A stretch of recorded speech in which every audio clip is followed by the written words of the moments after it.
get started.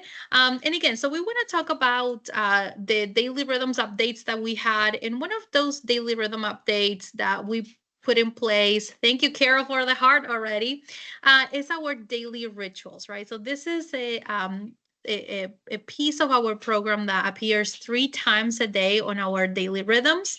And the reason for the daily rituals is to enhance our purposeful engagement within our resident in legacy. So the first question, I will open the poll here in just a few seconds in your chat. So start going to your chat bubble up there. Is I want to know, how confident do you feel in implementing the daily rhythms ritual at your campus? And the reason for that is because, we are hearing some campuses talk about how they don't feel very confident about it. And that is why we wanted to do this webinar. So if you want to go ahead, go to your chat section on there and just tell us how you're feeling. This is an anonymous poll. Just kind of give us an idea of how you guys are feeling on that. Okay, so right now it seems like we have a 40% somewhat confident. Ooh, 33% for somewhat confident, neutral, and somewhat not confident. So I'll give you a few seconds to vote.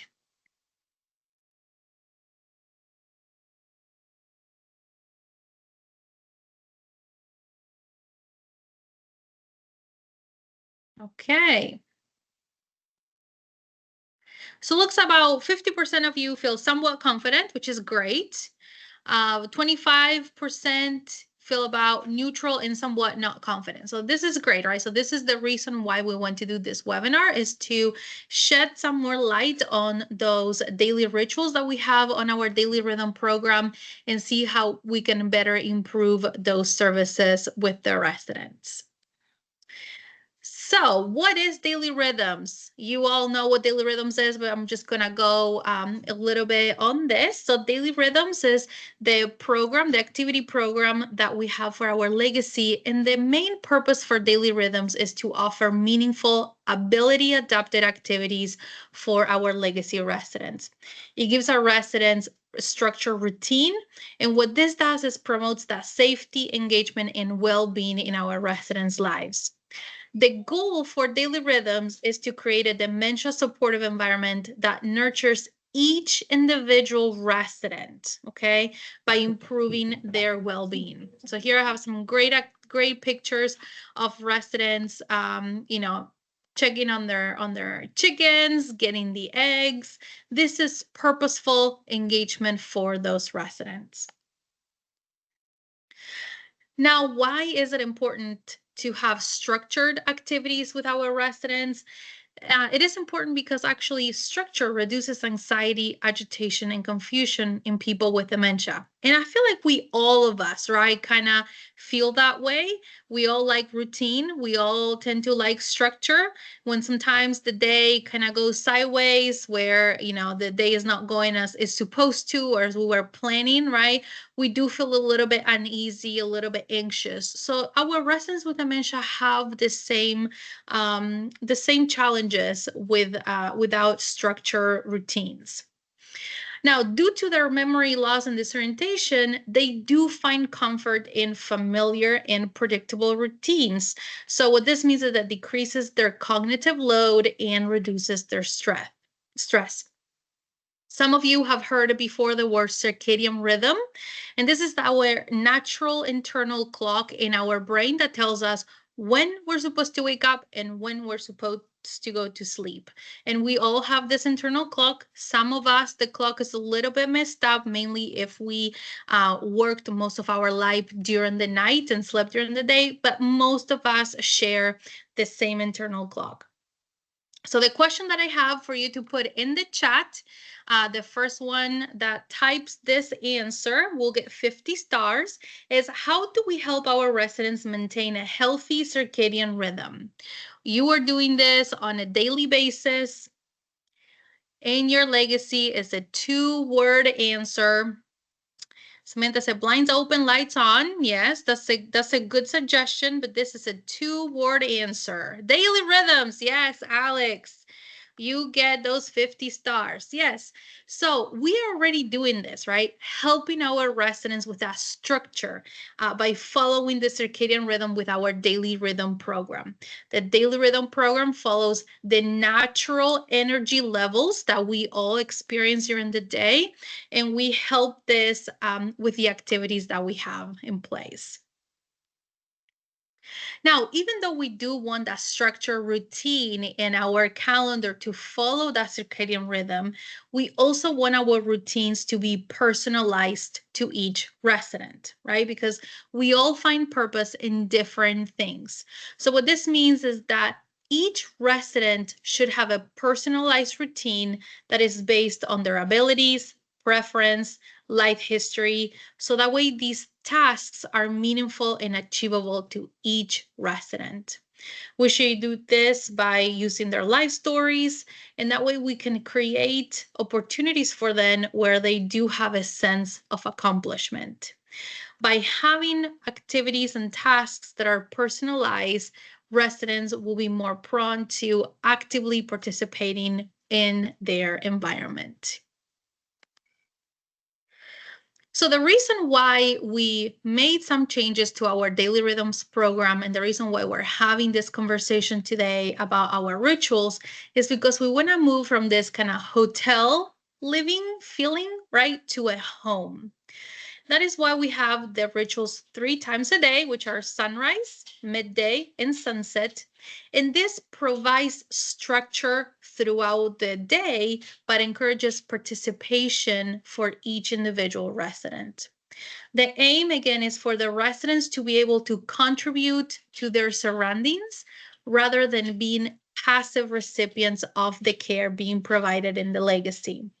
So this really aligns with that Montessori principle that what we do for you, we take away from you, right? So for example, this group of residents here chopping vegetables probably for soup or some other meal, if we are doing that for them, right, we're taking away that skill, we're taking away that joy, we're taking away that sense of purpose that instead they are having by maintaining their independence while doing something that they enjoy. So I have a little case study, and this is actually this Helen was a resident of mine when I was a memory care director. So Helen, she was the mother of 3, and she was a stay-at-home mom her entire life. That's all she knew how to do. And she loved taking care of her home and her family. But we did have some challenges with Helen. She sometimes would get agitated after meals. She would go into other residents' rooms and remove their bedding. And she will also get up from the table after eating herself and try to take other residents' plates. Okay, so again, the first person that puts an answer on the chat, how would you engage Helen in purposeful and meaningful activities based on what I just told you? What would you do to tackle some of these challenges that Helen is having in the legacy? Emily said, have her help clean the dining room. Yes. Mary, setting the tables. Yes, very good. Fold laundry. Yes. Yeah. So Helen, good job, guys. So Helen, right? She was a stay-at-home mom. She enjoyed doing these things for her family. So the reason why Helen sometimes would get agitated after meals or take residents' plates is because when she was done with her meal, she had a lot of other things to get done at home, right? She had to clean the kids' rooms. She probably had to walk the dog. She probably had to, clean the dining room, do the dishes. So she was getting ready to go. So if you look like you were done eating, Helen would take your plate, right? Because she was trying to get all her tasks done for the day. So what we ended up doing is basically we guys are saying we would leave some dirty dishes on the sink for Helen to clean. She would help us clean the dining room, take the plates. And even if we had an empty room, she would help us set up that room for a new admission, or she would even help our aides make the beds for other residents. So by giving her purpose, things that she was very familiar with and that she enjoyed, because that's how she showed her love and had meaning to her, we were able to find interventions for some of these challenges that Helen had. Now, when we're talking about the rituals, I want you to also think about resident roles. So resident roles and rituals go hand in hand. So what this means is that we should be assigning roles to each resident. And these roles should provide purpose and identity for that resident within the community.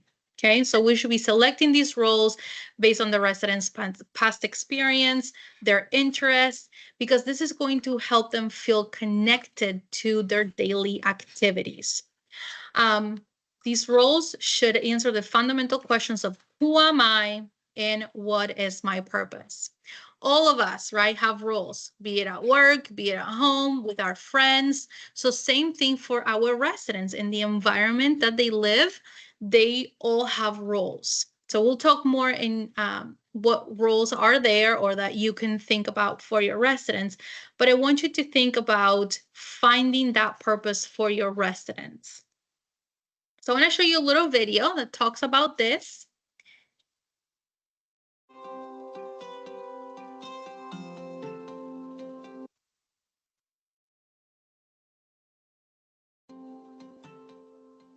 Clean. Yeah, well, you're going to tell us if it is or not. We had an admit come into one of the rooms that was right by his room. And then he noticed that we kept saying, oh no, we got to get him a phone. Oh no, we got to get him this. And he's like, why isn't this stuff in the room? So we looked at him and we said, Denny, would you like to start checking the rooms? He's like, yeah, I'd do that. And he's really taken ownership over it. Checking off, making sure everything's in the room for him. Just nice for people to enjoy their stay. Nicole. Yes, sir. We're, You ready for the next one? yeah. As we kind of gave him more responsibility, he kind of felt that ownership. He's just kind of come out of his shell a lot. Welcome book right there. Telephone, clock. So everything's here. It's about finding what their abilities are, not going on what their disabilities are. I've asked him, I said, Denny, you've told me before that you want to have purpose. Do you feel like you have purpose now? And he said, yes. Makes me feel good. Just helping them out. I'm doing it. What do you guys think about that? You can unmute or put something in the chat.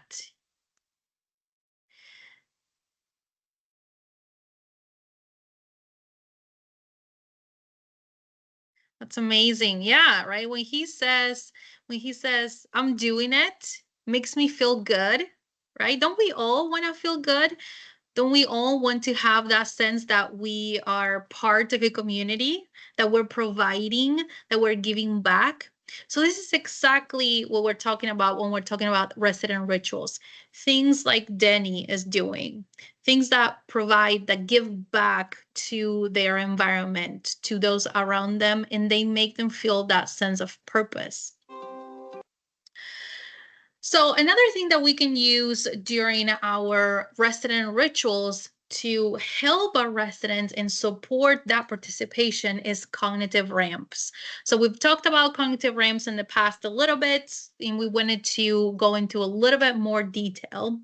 Cognitive ramps are tools that are designed to make that resident participation easier by reducing the cognitive effort required to complete a task.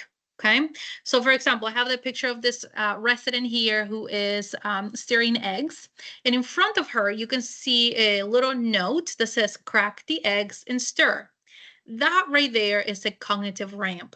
It's helping that resident understand what the task at hand is without that resident possibly having to ask over and over again what she needs to do at that time or what's next in her task, or even be frustrated or feel like she is not worth of that task because she cannot remember. How many times have we heard a resident say, "Oh, honey, no, I'm not going to do that. You can do that. You're so much better. You're so much faster," right? Because they do feel like, "Oh, well, I should be able to do this, but clearly I'm not being able to remember how to do it or do it well enough. So I'm just going to leave it to you." And all that does is lets our residents know that they are not good enough to do that, that they can't do that, and they will withdraw from engagement and from their environment. So these are visual aids, just simple instructions that help our residents succeed in activities or tasks that they find purpose on. They're adaptations that they promote independence and allow our residents to engage in meaningful tasks no matter their cognitive limitations.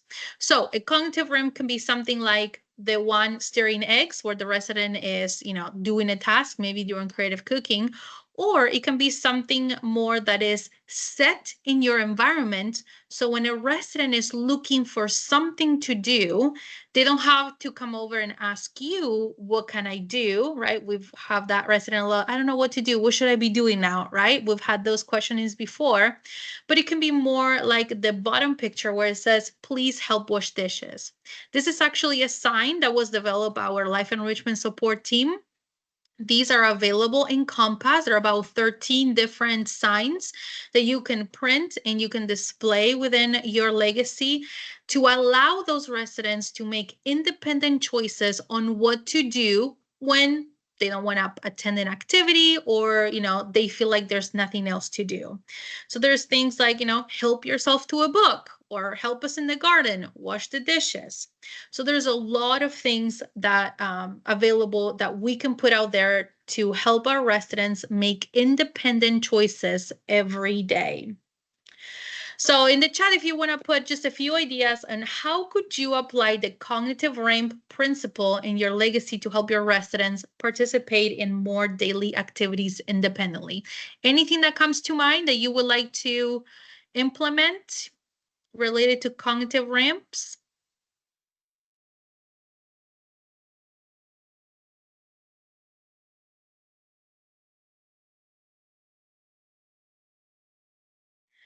Alex said, "I know this is not the same topic, but do we have a trilogy made cognitive ramp for washing hands?" I can't remember if there's one for washing hands on there. Go into Compass and type cognitive ramps, and there is about 13 different images. I know that there's one for like brushing teeth, combing hair, washing face. So there could be one for washing hands. But if not, that is a great idea, and we could create one. Yes. Samantha said, "Put a sign asking to assist with cleaning the kitchen." Yes, with a cleaning basket. I love that. Yeah, again, so if you have residents that would like to participate after that, they can definitely do that. Great ideas. Now, another cognitive ramp that we have is resident name badges. So hopefully all of you have this already in your campus. And if you're not using resident name badges yet, please reach out to your LES, as we do have standard resident name badges. Can you give me a thumbs up if you are using resident name badges? You can use that react button. Thank you, Jeffrey. Love that. We'd love to hear, to see how that goes. So the reason behind name badges is because it gives a simple tool for our residents that provides an immediate cue to their identity. How many times have you been at a grocery store and you see somebody walking towards you and you're like, that person looks familiar. And as soon as that person looks at you, they smile really, really big and they start walking towards you. And you just cannot place that person. Where do you know them from? What's their name? It just is not coming to mind, right? How do you feel when that is happening? And clearly this person knows you and they're coming to talk to you. Do you feel a little bit anxious?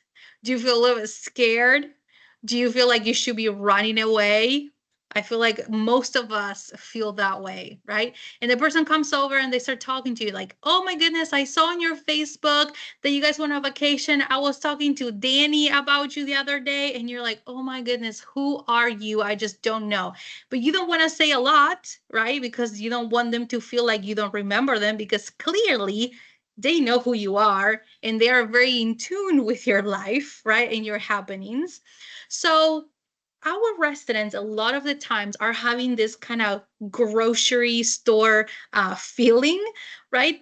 Where they see the staff members, they see other residents, and they know that they are nice, that they know that they should know them, but they cannot place them. They cannot remember their name. They cannot recall what their job or role is in their home. So by having these name badges, we are helping our residents foster those social engagements, because they can say, oh, you're Mary, the legacy greeter, or you're Susie, the nurse. They're able to build those connections with those around them, which helps them reduce confusion. So again, this is a very simple cognitive ramp that we all should have in place. So if you don't have that, please, please, please reach out to your LES and we can help you with that. Now, let's go back into those resident role ideas. So I have a few ideas here, but there's so many roles that you can think of. Table setting, a lot of you, right, may have residents that are helping set the tables before a meal service. But what about when the dishes come from the kitchen and the cart? Do you have a resident that maybe would like to store all those dishes in your cabinets? Laundry assistant. Do you have a resident that enjoys doing their own laundry? The housekeeping can bring their laundry all cleaned and dried, and that resident can fold their own laundry and put it away in their room. Could they fold other residents' laundry as well? And this will also help our housekeeping services reduce the amount of work that they have, and they can focus on doing other things around the campus. They can help us wash the dishes, just like I was telling you about Helen's story, in the garden, helping with food prep. There's actually a campus in Indiana where the resident portions the dessert that the whole campus is going to have that day. That is a great, great help for our culinary services. Samantha said, I had environmental services order me a battery operated vacuum that I keep out for residents to use. Yes, it has made a huge difference. I love that, Samantha. I would love to see a picture or a video of your residents doing this. I would love, love, love to see it and share with everybody. So again, just think about what tasks are in your legacy, are in your campus, right? That a resident could do. A lot of your residents can do a lot of things, right? And how can we match their skills to that task? And it doesn't have to be just in legacy. Your EDs have to send a letter every month to families. Could your residents fold that letter, stuff it in the envelope, and shut it? Yes. Can they pass mail? Yes. There's so many things. Jeffrey said, residents help with passing silverware, washing tables, and assisting with putting their own laundry away. I love that too. Please send us pictures. I would love to see that, Jeffrey. I love this. So just a quick question again, put it in the chat. I want to hear from everybody. What role would you have in legacy? If you would be living in your legacy, what would be your role? What would be the task? What would be the thing that you own in your legacy?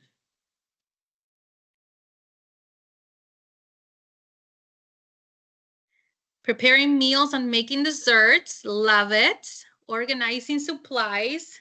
Jessica, I may bring you to my house. You can organize my stuff. Helping lead activities. I used to have a resident. She was an activities director, and she always would help us set up the activities and lead. She had so much fun with that. Laundry. So again, think about what you enjoy and what your residents enjoy, and how can we provide them with those roles. So just a few tips for success. Make sure that we are modifying those tasks to meet our residents' abilities, right? So again, if your resident loves to cook, but maybe they are not as safe on the stove or, peeling vegetables. How can we modify that activity so they still have involvement in that cooking activity? Have a routine. This is why daily rituals is so, so important. The daily rituals provides that routine 3 times a day, but those rituals are personalized to that resident specifically. Also, encouragement. Sometimes residents may feel like they cannot do the activity or the task, but just keep at it, encourage them, boost their confidence. And then collaboration, making sure that everyone in the legacy understands what resident roles are, so we're all consistently helping our residents achieve their independence. So with that, making sure that we are training all our legacy staff. This week, we're going to have the recording of this webinar and this PowerPoint available in the newsletter. So you can download that and use that as a training tool with your leadership team and also your BFFs in legacy. So now I'm going to open it up to questions. If you want to unmute yourself or put something in the chat.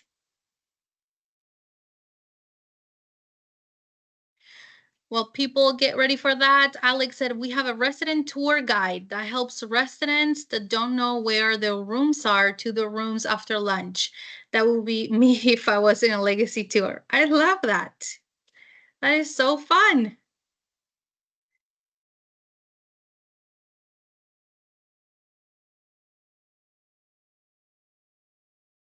Okay, I don't think there's any questions.